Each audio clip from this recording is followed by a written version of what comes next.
नमस्कार। प्रस्तुत है आज का चिंतन।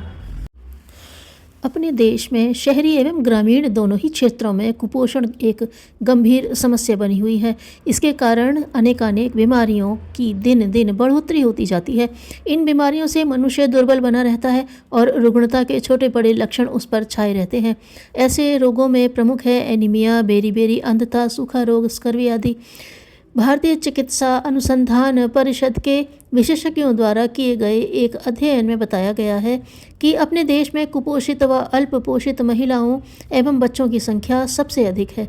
यह स्तर ग्रामीण अंचलों की अपेक्षा शहरी गंदी बस्तियों में और भी बढ़ा चढ़ा है।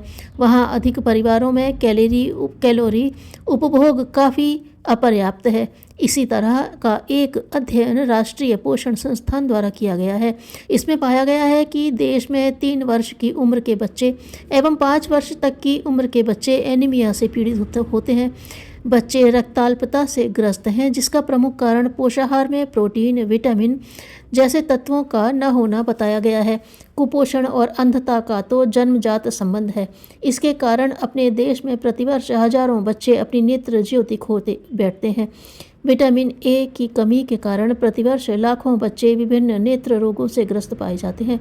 उचित पोषक तत्वों के अभाव में बेरी-बेरी एवं पेलाग्रा नामक बीमारियां प्रमुख रूप से फैलती हैं।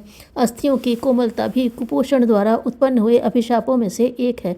ऐसे व्यक्तियों की हड्डियां टेढ़ी हो जाती हैं और तनिक सा आघात लगने पर टूट जाती हैं। अंग अवयव अशक्त और कुरूप हो जाते हैं।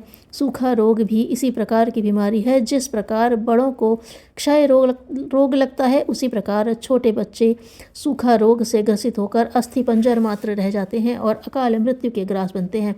इसी तरह स्कर्वी भी कुपोषण जन्य बीमारी है, जो सूखा एवं असंतुलित भोजन करने वालों को आमतौर से होती है। तले भुने एवं बासी उसे भोजन से पेट तो भर जाता है, ताजगी नहीं आती। माँ का दूध जल्दी छुड़ा देने से भी बच्चों में कुपोषण होता है और वे तरह तरह की बीमारियों से ग्रस्त रहने लगते हैं।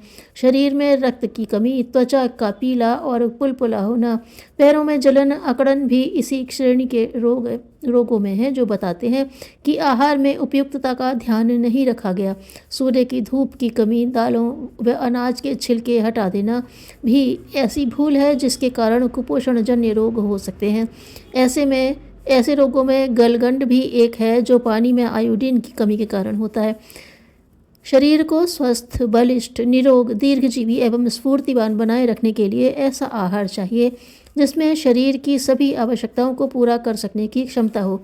इस हेतु इस बात पर ध्यान दिया जाना चाहिए कि जो खाया जा रहा है उसमें आवश्यक पोषक तत्व उपयुक्त मात्रा में हैं या नहीं।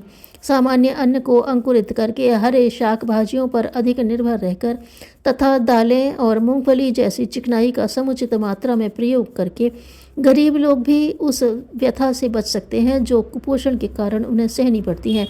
यह अभाव छोटे बच्चों के लिए तो और भी अधिक कष्टकर होता है।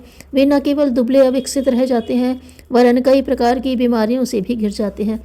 कुपोषण खाद्य पदार्थों के अभाव या सस्ता होने से नहीं होता। वस्तुओं को खाने योग्य बनाने, स्वच्छता का ध्यान रखने और पोषक आहार की जानकारी रखने से भी वह सतर्कता उत्पन्न हो सकती है जो कुपोषण जन्य संकटों से छोड़ा सके। जीवन का एकमात्र उद्देश्य यह है कि हम जैसे हैं वैसे दिखें और जैसे बन सकते हैं वैसे बने।